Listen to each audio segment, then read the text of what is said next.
The story of a lifetime together. A happy story of a couple who lived well into their 90s. Chapter 1.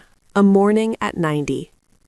The sun had not fully risen yet when Mr. Lamb quietly woke up. He did not need an alarm clock. For nearly 70 years, his body had followed the same rhythm, waking early, breathing deeply, listening to the steady beat of his own heart. At 90 years old, his movements were slower, but his mind was clear and his spirit was calm. He gently turned his head toward the other side of the bed. Mrs. Mai was still lying there, her silver hair thin and soft like morning mist. Her face carried the marks of time, fine wrinkles, gentle lines, but also a peaceful beauty that only a long, meaningful life could give. "Mai," he said softly, "it's morning." She opened her eyes and smiled. It was the same smile he had seen thousands of times throughout their life together, yet it still warmed his heart every time. "You woke up early again," she said. "Is the weather nice today?" "It is," he replied. "Looks like a gentle, sunny day, perfect for exercising in the yard." They were both 90 years old. Their children were grown, successful, and living comfortably.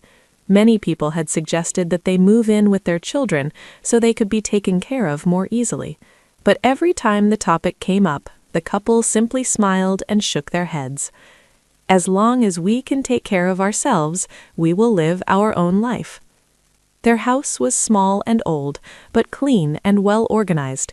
Every object had its place, not because they were afraid of change, but because they understood something deeply. Stability itself is a form of peace. Chapter 2. Habits, the most powerful medicine. After washing their faces with warm water, they changed into simple gray exercise clothes. Every morning at exactly 5:30 a.m., they stepped outside into the yard. Mr. Lamb began with slow stretching movements, carefully warming up his joints. Mrs. Mai walked slowly around the yard, swinging her arms gently, breathing in rhythm with her steps. No complicated exercises, no heavy movements, just what their bodies could handle. "Do you remember," Mr. Lamb said with a smile, "when I used to push myself too hard when we were younger?" "How could I forget?" Mrs. Mai laughed.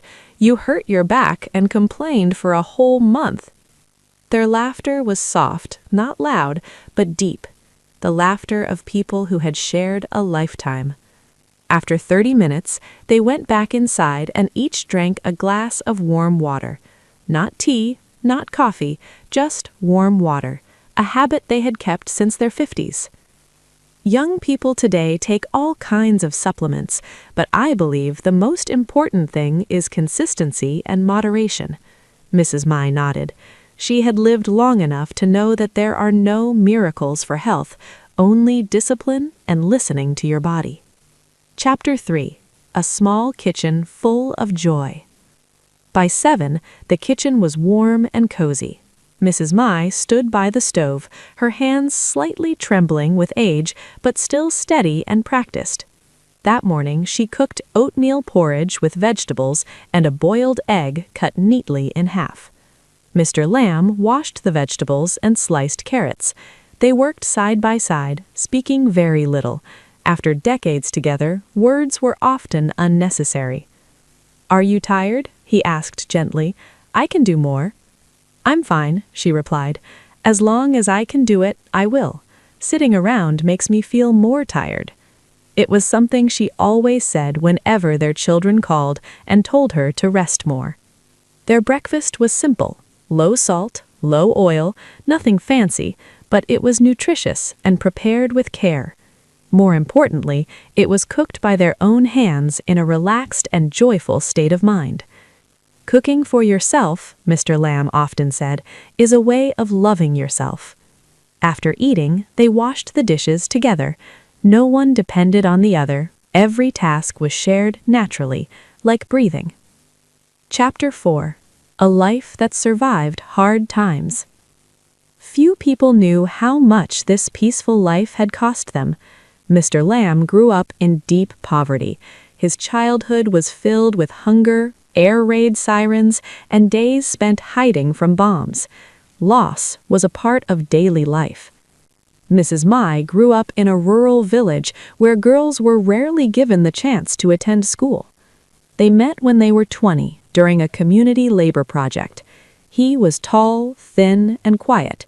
She was quick, energetic, and always smiling. There were no flowers, no love letters, just moments of carrying water together and sharing boiled sweet potatoes. When they got married, there was no wedding photo, only a simple meal, a few relatives, and one humble promise: we will live together with decency and kindness. That promise carried them through everything. Chapter 5.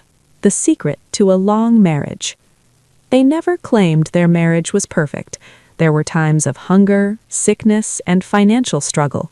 There were arguments. There were moments of anger and exhaustion. But they followed 3 rules they never broke. Never let silence last too long. No matter how angry they were, they never went to sleep without making peace. Never use words that hurt deeply. Arguments were allowed, but cruelty was not. Always remember why they stayed, not because of obligation, but because they chose each other.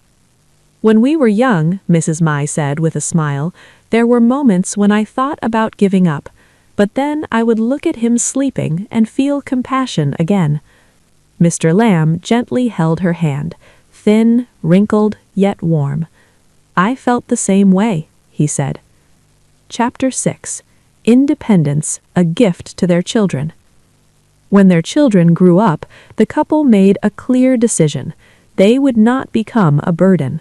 They learned to use smartphones, scheduled regular medical checkups, and carefully recorded their blood pressure and blood sugar levels, not to prove anything, but to stay in control of their own lives.